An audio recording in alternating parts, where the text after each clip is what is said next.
నూజివీడు చిన్న గాంధీ బొమ్మ సెంటర్లో నూజివీడు సాధన కమిటీ ఆధ్వర్యంలో ప్రజా సంఘాలు, లాయర్ బార్ అసోసియేషన్ మెంబర్లు మానవహారంగా ఏర్పడి ఎన్నికల సమయంలో చంద్రబాబు ఇచ్చిన మాటను నెరవేర్చాలి, ఇక నూజివీడు ప్రజల మనోభావాలను గౌరవించాలి అనే నినాదాలతో రాస్తారోకో నిర్వహించారు. ఈ సందర్భంగా నూజివీడు సాధన సమితి అధ్యక్షుడు మరిది శివరామకృష్ణ మాట్లాడుతూ, నూజివీడు 1931 నుండి రెవెన్యూ కార్యాలయంగా ఉంది.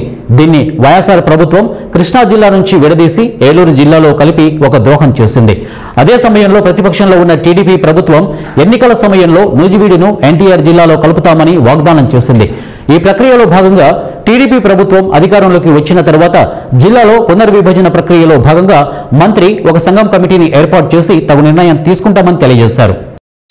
దీనికి కారణం ఎట్టి పరిస్థితుల్లోనూ నూజివీడును పరిపాలిస్తున్న నాయకులు, శాసనసభ్యులు, ఎంపీలు వీళ్ళదే బాధ్యత అని చెప్పి మేము నూజివీడు అడ్వకేట్స్ గా న్యాయవాదుల సంఘంలో కూడా మేము చెప్తున్నాం.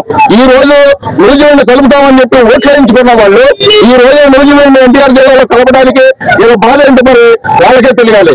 ఇదేదో వాళ్ళకి సంబంధించిన కుటుంబ సమస్య అయినట్టు, లేదంటే వీళ్ళకి సంబంధించిన పార్టీ అంతర్గత విషయం అయినట్టు వీళ్ళు ఈ విషయాన్ని సీక్రెట్ గా ఉంచి రేపు చెప్తాం, ఎల్లుండి చెప్తాం, ఒక పేపర్లో రాలని వస్తుంది, ఒక పేపర్లో నూజివీడు ఎన్టీఆర్ జిల్లాలో కలుపుతారని వస్తుంది. కనీసం దాని మీద ఎలాంటి స్పందన లేకుండా ఈ రోజు నాయకులు కానీ, మంత్రులు కానీ, చివరికి సీఎం గారు కూడా దీని మీద ఎలాంటి స్పందన లేకుండా ప్రజలని అయోమయ స్థితికి గురి చేసేయడం వల్ల ఈ రోజు వాస్తవంగా చేయాల్సిన అవసరం వచ్చింది. న్యాయవాదులుగా నేను న్యాయవాద వృత్తి నేను చేసుకుంటున్నా కానీ ప్రజల భయభ్రాంతులు చేస్తున్న ఈ ప్రభుత్వాలు, అలాగే వ్యాపారాలు చేసుకుంటూ విద్యా సంస్థలు నడుపుకుంటున్న వాళ్ళు కానీ ఎలాంటి వ్యాపారవేత్తలు కూడా ముందుకొచ్చి రోడ్డు మీదకి వచ్చి మాకు కావాల్సింది అడుగుతాము అని అడగడానికి కూడా ధైర్యం లేని పరిస్థితుల్లో. నా పేరు మరిది శివరామకృష్ణ, నూజివీడు సాధన సమితి జేఏసీ అధ్యక్షుడిగా ఉన్నాను. గత ఎన్నికల సందర్భంగా ఆనాటి ప్రతిపక్ష నేతగా ఉన్నటువంటి నేడు ముఖ్యమంత్రి చంద్రబాబు నాయుడు గారు నూజివీడు వచ్చిన సందర్భంలో నూజివీడు ప్రజల ఆకాంక్షకి అనుగుణంగా నూజివీడు నియోజకవర్గాన్ని ఎన్టీఆర్ జిల్లాలో కలుపుతానని ఎన్నికల హామీ ఇవ్వడం జరిగింది. ఆ మేర ఉపసంఘం కూడా మంత్రివర్గంతో ఏర్పాటు చేశారు. దాని మీద ఆ ఉపసంఘాన్ని నూజివీడు సాధన సమితి జేఏసీగా, అలాగే ఇక్కడ ప్రజా సంఘాలు, బార్ అసోసియేషన్లు అన్ని కూడా కలవటం జరిగింది.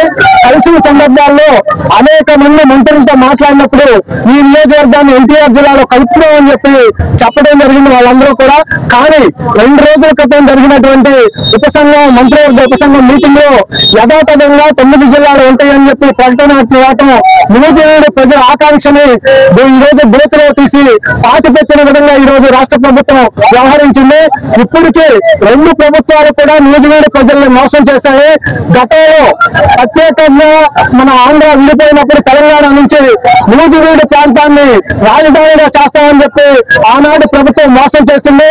అలాగే ఆ తర్వాత నూజివీడు ప్రజల్ని కృష్ణా జిల్లాలో దాదాపుగా పుట్టినప్పటి నుంచి ఉన్నటువంటి నూజివీడు నియోజకవర్గాన్ని ఏలూరు జిల్లాలో కలిపి తర్వాత జిల్లాలో పునర్విభజన చేయాలని నిర్ణయం చేసి ప్రతి పార్లమెంటు నియోజకవర్గాన్ని ఒక జిల్లాగా చేస్తామని చెప్పడం జరిగింది. అప్పుడే నూజివీడులో జేఏసీ ఏర్పడి జిల్లాల పునర్విభజన పార్లమెంటు నియోజకవర్గాల ప్రాతిపదిక మీద చేయడం అశాస్త్రీయం అని చెప్పి ఇక్కడ జేఏసీ ఏర్పడి తెలియజెప్పడం జరిగింది. ఆ సందర్భంలోనే నూజివీడు ఏలూరు పార్లమెంటు సీట్లో ఉంది కాబట్టి ఏలూరు జిల్లాలో దీన్ని కొనసాగించాలని చెప్పి అప్పుడే ప్రభుత్వం నిర్ణయించింది.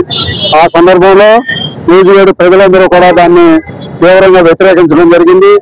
వ్యతిరేకించడమే కాకుండా నూజివీడు ఆర్డీఓ కార్యాలయం నుంచి విజయవాడ కలెక్టర్ కార్యాలయం వరకు 2 రోజుల పాటు పాదయాత్ర చేసి వందలాది మంది కార్యకర్తలు ఆ రోజు కాళ్ళకు బొబ్బలెక్కిన చాలా తీవ్రమైనటువంటి ఎండల్లో కూడా వెళ్లి జిల్లా కలెక్టర్ గారిని కలిసి విజ్ఞప్తి చేయడం జరిగింది.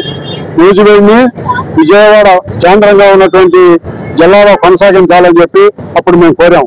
కానీ ప్రభుత్వం మా మాటను పెడచెవిని పెట్టి నూజివీడుని తీసుకెళ్లి ఏలూరు జిల్లాలో కలపడం జరిగింది. గత 5 సంవత్సరాల కాలంలో